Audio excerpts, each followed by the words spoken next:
Um, I'm fine but I think times are difficult here. Yeah.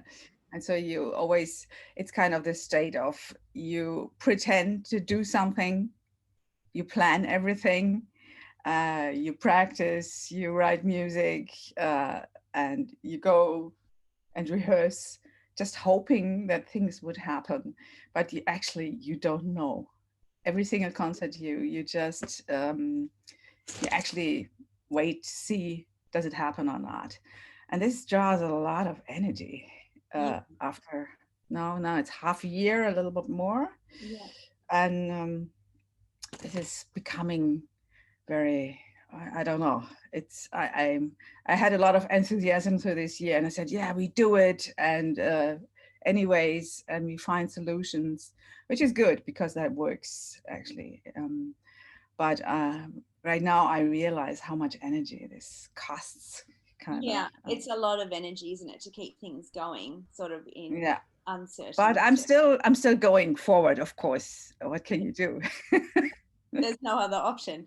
There's no other option. That's right. Other I option. canceled actually a few things that didn't make sense to me in these times, Yeah. where too much audience, too much people are involved. I thought that might be not such a good plan because you have a responsibility uh, towards the people you live with, and Yeah. Yeah. so you have to find this balance between still work and not endanger some people. Yeah. And so, how is it going in Germany now? Because I left mid-March and I was kind of lucky to get one of the last planes out. So my flight was actually Yeah. cancelled 3 times before I left. So Oh, I was still very unsure what was happening, but I got one of the last ones out, which was great. And after that, it would have yeah. been impossible to get back. Good. So, but how is it going now? Sort of, it's been a bit difficult to keep up to date with two countries at the moment because there's so much happening.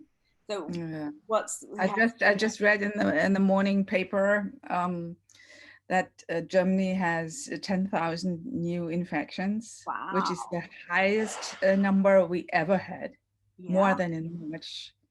So it's kind of going crazy now, a little bit. Yeah. Uh, this is a state thing where you can't follow who infected who. Yeah.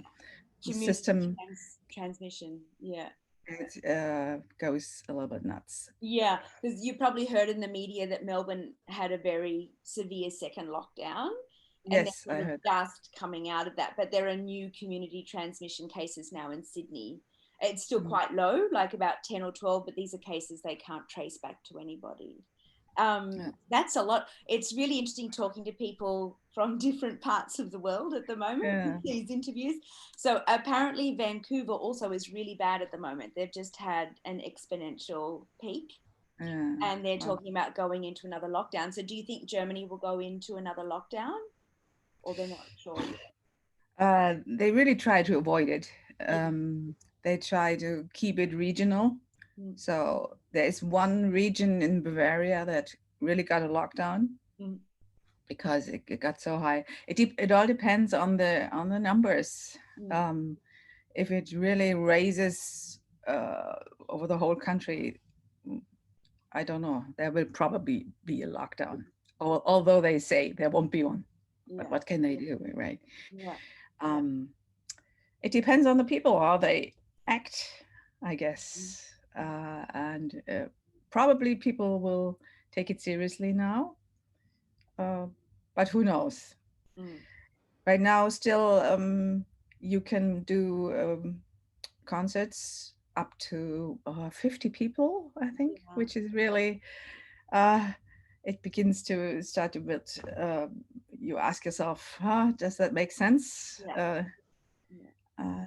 But we're still doing it, and that's okay because people really appreciate uh, listening to concerts again, and they don't want to give it up again right away. And of course, we like to play concerts Yeah. because that was one experience of the lockdown, that this is really not very fulfilling. If you just work and work and work and never, it can't go out, sort of, Yeah. right? There's the presentation part of the whole production. Presentation part is important. It's for the musicians and for the audience. Yeah. As it turns out, they didn't know for a long time, but now they know again that that you just need this. You need culture. You need music. Yeah. Yeah. You So need you've the been exchange. working. Sorry. No, sorry. You go. No, I want to say you need this in exchange. Yeah, this is something basic that human natures need. Yeah. So have you been working a lot on composition this year? Yes, actually, indeed, I did. Not just only because of lockdown, but I started a new orchestra, and I have to write for this. So I did a lot of writing actually, and which is nice to write again for orchestra. I haven't done it for a while, but now that forces me to do it a lot now. And because you had another orchestra, obviously people who are listening that maybe don't know so much about you from other countries, you also had a big band for women, the United Women's Orchestra that you ran for. Yeah, that's right. And yes, now, I did that for 17 years. But I don't have the years now, but we stopped that band 10 years ago. But before that we did it for 17 years, which was great experience. And so I needed a break because this is so much work and commitment. I needed that break, but after 8 to 9 years I thought, this was really good.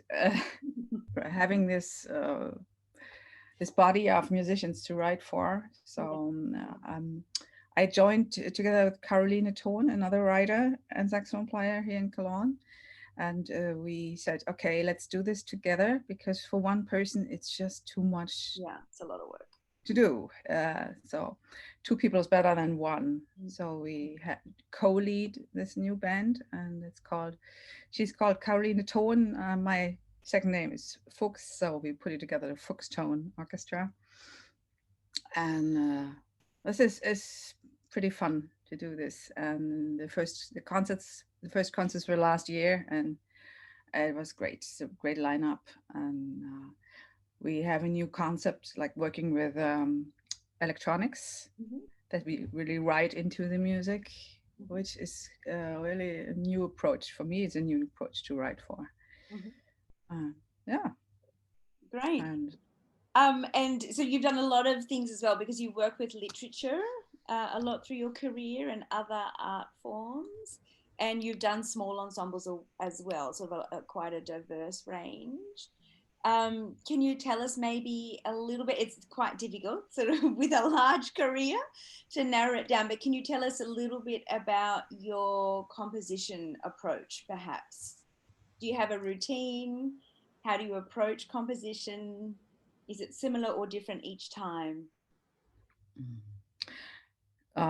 I don't have a routine, because that's probably the worst thing to have for composition, for something creative to go for.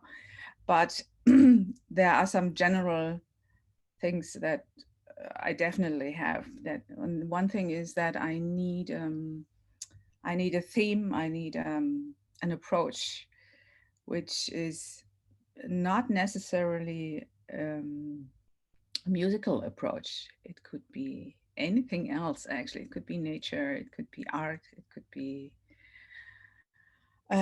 something. Once it was something out of the world of physics, or whatever, something that fascinates me, and when I think I want to something I can associate some music to. That this sounds like this and that. An idea, a basic idea, it must come somewhere from. And it's nothing I sit down on the piano and I try to find this. I find it not at the piano, and sometimes at my instrument on the saxophone, playing, finding melodies. But this is something else. The overall idea of a composition is always an idea that comes not primarily from music, but it's oh God, now the words are missing. That's an abstract idea. Yeah. That comes up. Yeah, and so it's interesting talking to you as a saxophone player. Also, my main instrument isn't piano. So how do you start to write when you put things together? I use Sibelius.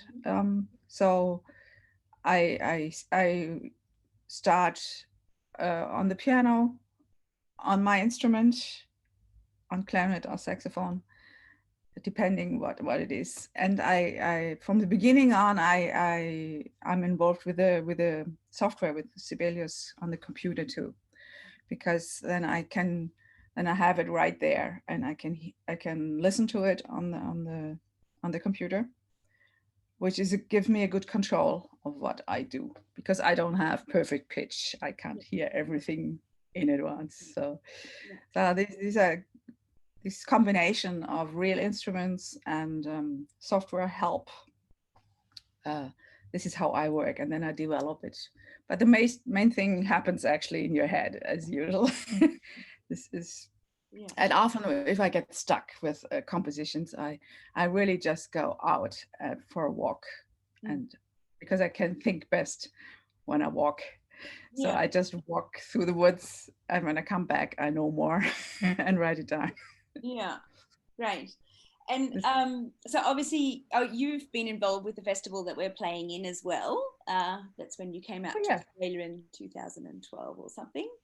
Long time ago now. But so Sydney International Women's Jazz Festival is run by SEMA in Sydney, and we're playing your piece on the 7th of November as part of the project LILITH Night.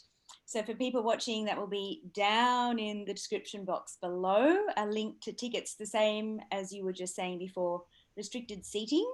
So we only have about 45 tickets that we can sell, and we've sold quite a lot. So if you'd like to get some of the last tickets, definitely click on that link. And links to Christina's music will also be below in the description box. So you've been involved in the festival before, and it's obviously a festival celebrating women in music. So this is a very big topic at the moment, and it's sort of been progressing over the last 5 years. So what has been your experience in your career regarding women in music, women in jazz? Very broad question. Yeah, it's a big theme here too, still. And it has actually developed here quite well, I think. There is a broad awareness now that women have to take their place in jazz, especially, or in music overall.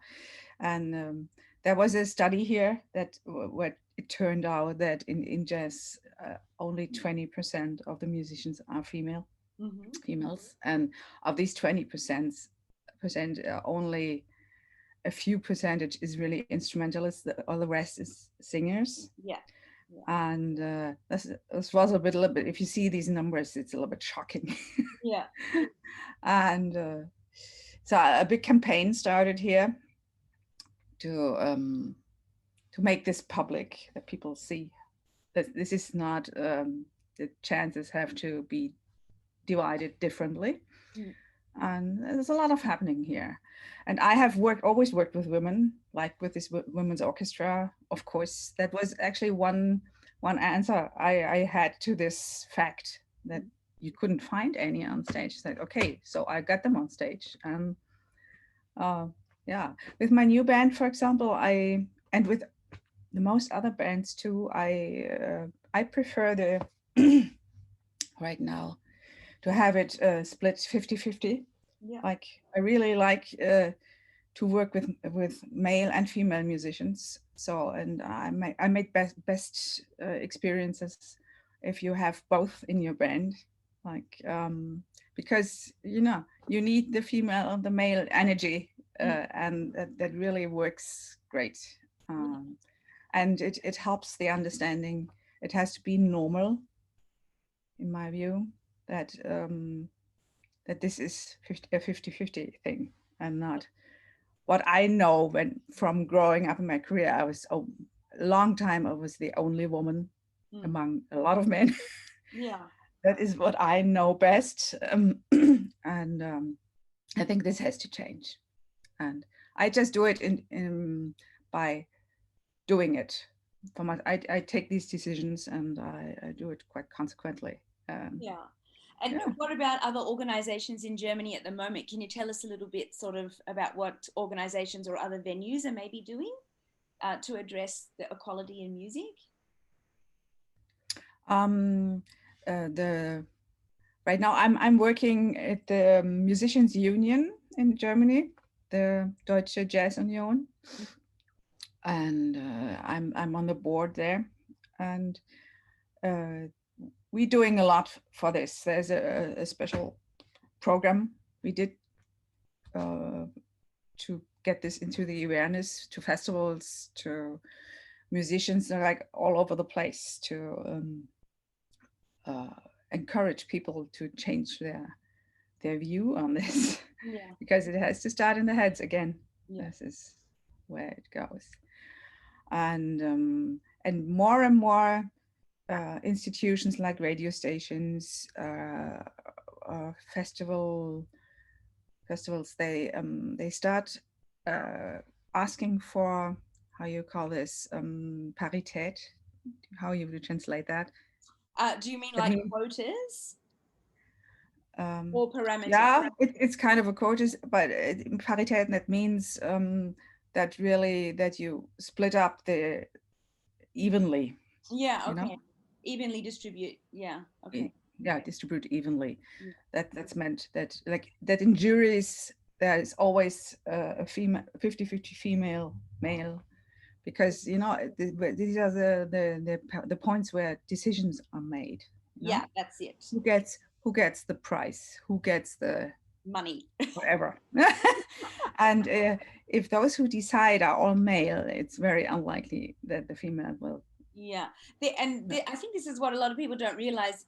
A lot of these decisions happen on a very passive, subconscious level, and it's, yeah, of course, you gravitate towards what you know. That's the thing. Yeah, it's just you take your surrounding, what you know best, and you are surrounded by your buddies usually. Yeah. And I've had male musicians, not all, of course, but some male musicians that I've sort of spoken to about this, colleagues, and they seem to think there is no problem in music. There just aren't very many women.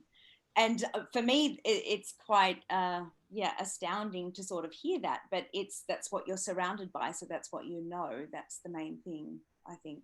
Yeah, so it's kind of systemic. You have to work on this on a systemic level. Yeah, that's the main thing. And the other thing also is education, because going through schools and other programs, extracurricular programs, the education focus is still very much on the Western history, which is male dominated.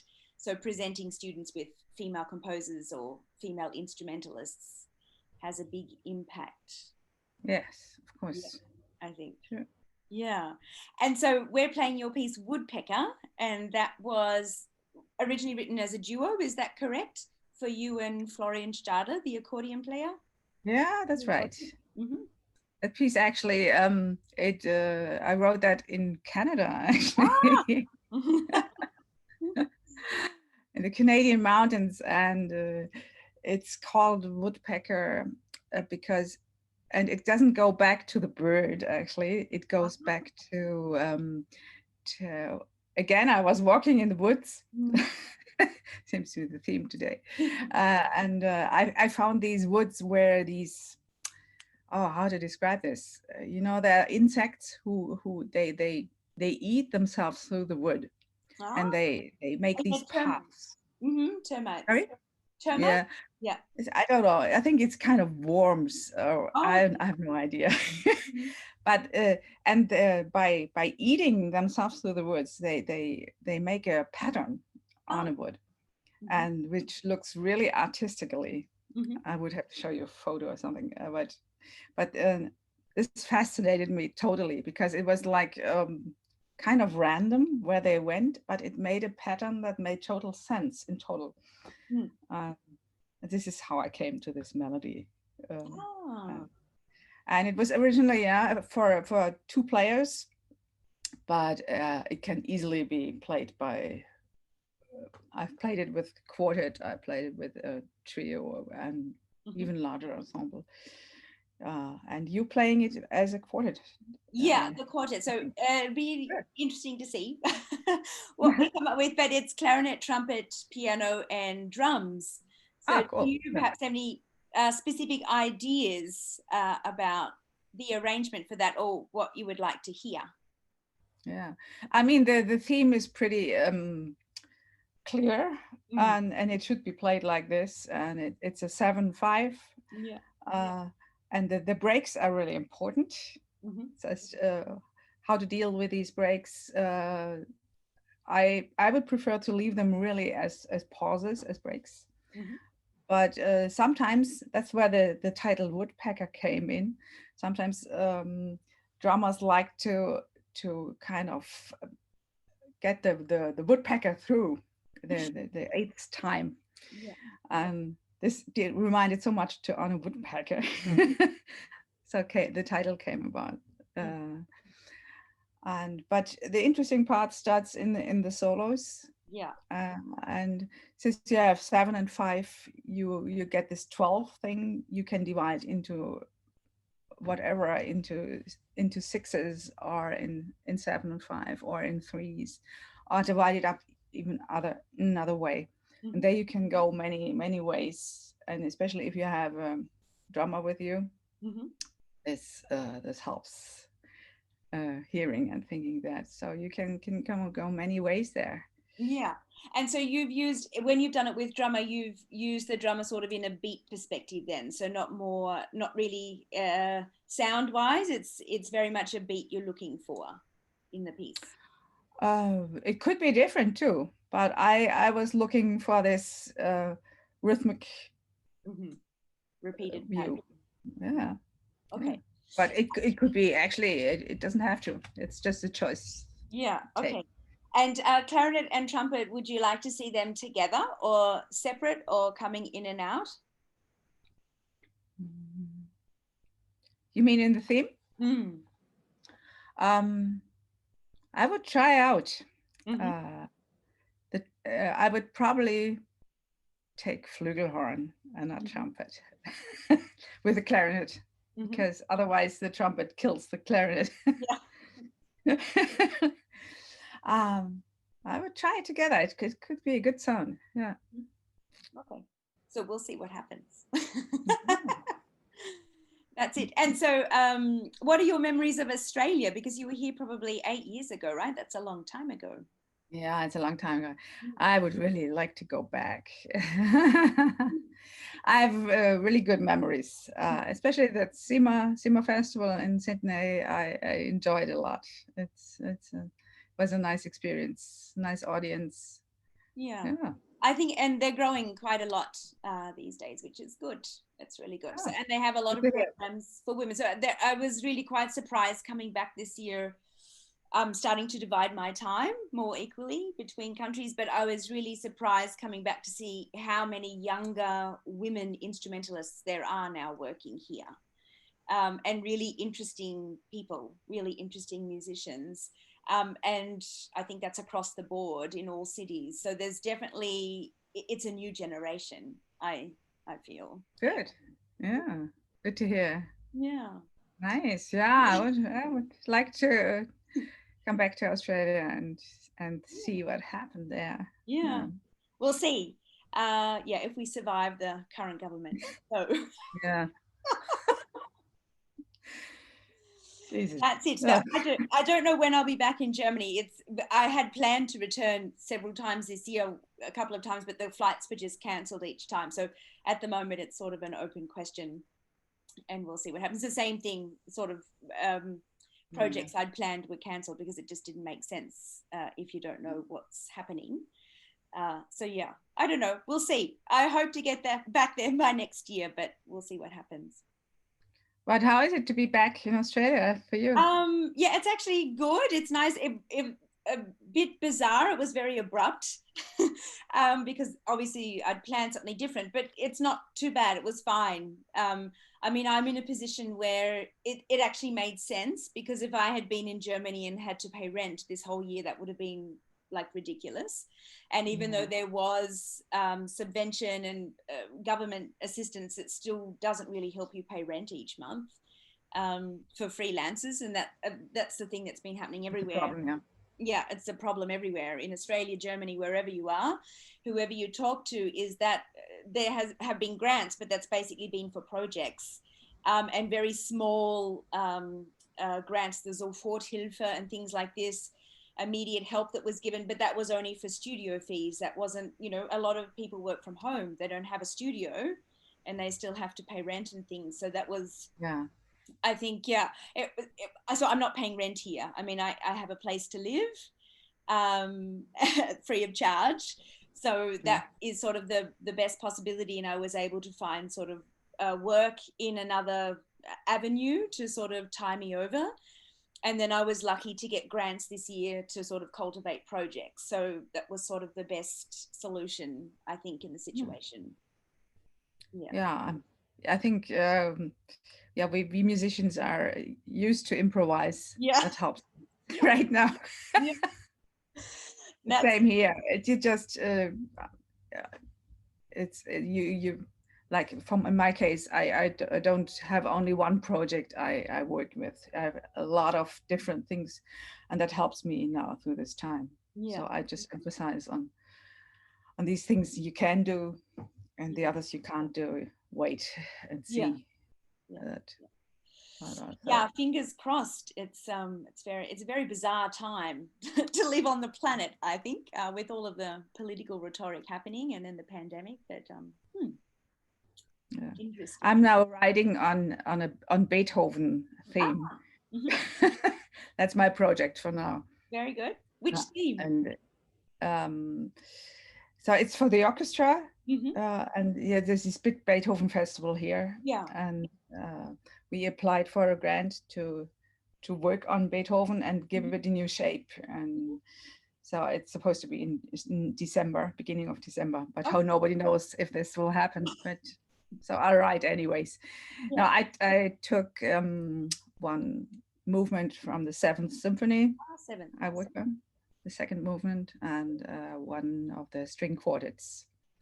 Opus 132. And it's really interesting to work on this. And not so easy to take this these settled music, you know, it's really a piece of culture. And then say, oh, but I do it differently. It's not so easy.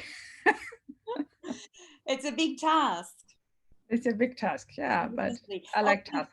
I forgot to ask one thing, because we're interviewing a lot of women. Actually, the last program we did with Lilith Night last year, a lot of the composers we featured didn't actually have children. There were probably about 2 that had children out of the whole lot. And it was just interesting listening to you talk about statistics, because in Australia, actually, it's about 7% of women in music in Australia. In America, I think it's a similar statistic. But we have more composers this year that have children, which I think is a good thing. Can you tell us, you have one child, obviously. How old is Zoe now? She must be getting... Zoe is just turned 16. Oh my gosh, wow. I remember when she was 3 or 4 or something. She's a woman now, Wow, it's crazy. So how did having a child did it affect sort of writing for you, or composition, or how were you able to mix the two basically after childbirth? Well, I think that it's a decision you take, and I took the decision to have a child, and I never regretted this. Was a good decision, and I decided at the same time I wouldn't. Shouldn't stop me from doing what I have to do. So from after, I think, as far as I remember, 4 weeks after giving birth, I started working again, and I kept to this, because if you once step out of this, and say, "No, I'm only a mother," it's so hard to get back in. So I never got started with this. I said, okay, I'm both. And with this general setting, it's not always easy because, you know, if a child needs something, that's always first. Yeah. But you have to divide up your time, your living time you have. So. And I found that interesting because you don't have parents nearby. So a lot of musicians I know that have children that are women and freelancers have family nearby, so they have a network that can help them. So I think it's a very different thing if you don't have family nearby. Yeah, no. But you, as always, you need networking. You need, if you don't have family, there are other people who have children. You put yourself together with, and that's just what I did, and it works too. You need friends. You need people who are in the same situation, and then you share a problem. And that worked quite well. And I don't know how I did with more than one child. I can't imagine, to be honest. This is another matter completely. But I always knew I could deal with one. So that's what I did. But actually, more and more female musicians here decide to have children. Because they see it works. Other people have done it. This is it's quite important to have role models. To see this is possible. You can do it. You don't have to be to make this decision. I can't have a child because I have to work. It's actually not true. It's hard, but you can do it. It's possible. I think this is the main thing, that there are role models. We need more people on stage. Showing people that it's possible. Great. So thank you very much for your time, Christina. Thank you. Nice to check in again after a while. And I wish you a nice concert at SEMA. Thank you. And will that be streamed? No, I don't think our concert will be. They are having streamed events as part of the festival. I don't think ours will be, but we will be documenting it, so I can send documentation afterwards. I'm curious. So are we. We'll see what happens. No, we're looking forward to it. So everybody's the same, sort of been trying to make things happen the whole year. And a lot of plans that we had laid obviously didn't happen. So it'll be great to actually finally get something up and going. Good. Yeah. Go on. Yeah, that's it. So for everybody watching, November 7th at Foundry 616 in Ultimo, and the link is below, to Sydney International Women's Jazz Festival, and also to Christina Fuchs, Fuchs's music and all of her projects. So the links are below. Check them out, and we hope to see you there. So thanks very much, Christina. And thank you. Bye-bye. Take care. Thanks. Bye.